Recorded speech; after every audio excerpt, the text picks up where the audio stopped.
Sa pagmamatigas ni Cassiopeia, ano ang iyong binabalak gawin ngayon? Hahanap ako ng lunas. Kahit saan. Kahit ano pang kapalit. Kailangan ko ipaglaban ang buhay ng aking anak.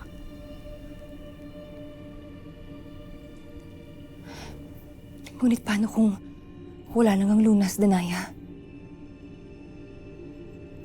Paano kung totoo nga ang sinabi ng Bathaluman na wala nang ikalawang buhay pa si Gaia?